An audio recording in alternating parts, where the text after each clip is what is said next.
पुण्यामध्ये आदिवासी विद्यार्थ्यांचं आंदोलन सुरू आहे। मांजरीमध्ये गेल्या 13 दिवसांपासून हे आंदोलन सुरू आहे। विविध मागण्यांच्या अनुषंगाने विद्यार्थी आंदोलन करतायत। आंदोलक विद्यार्थ्यांसोबत आमचे प्रतिनिधी चंद्रशेखर भांगे यांनी संवाद साधलाय, आपण पाहूया।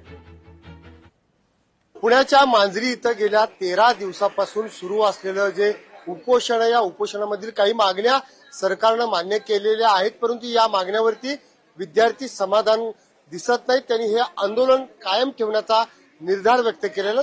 स्नेहा आहे माझ्यासोबत। स्नेहा, काय सांगशील, कशा पद्धतीने या सगळ्या आंदोलनामध्ये तू सहभागी आहेस? सरकार मागणी मान्य करते।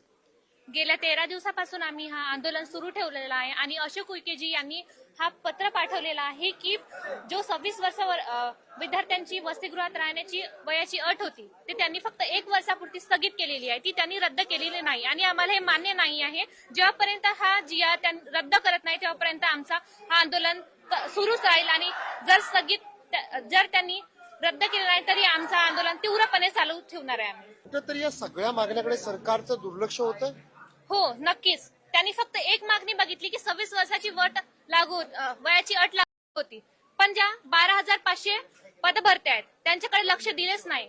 जे आमच्या बहिणी गडचिरोलीतल्या त्यांना सर्पदंशाने त्यांचा मृत्यू झालेला आहे, त्यांना 1 कोटीची आम्ही मागणी करत आहोत सरकारला, ते सुद्धा ते मान्य करत नाही आहेत। खरं तर या आमच्या सगळ्या मागण्या मान्य सरकारने केलं पाहिजे। जोपर्यंत सरकार आमच्या मागण्या मान्य करत नाही तोपर्यंत आम्ही या आंदोलनावरून बाजूला जाणार नाही, असे या सगळ्या विषयी विद्यार्थ्यांनी सांगितलेलं आहे। कॅमेरामॅन तुषार समी, चंद्रशेखर भांगे, लोकशाही न्यूज, पुणे। लोकशाही मराठी ऐका, पहा, जागरूक रहा।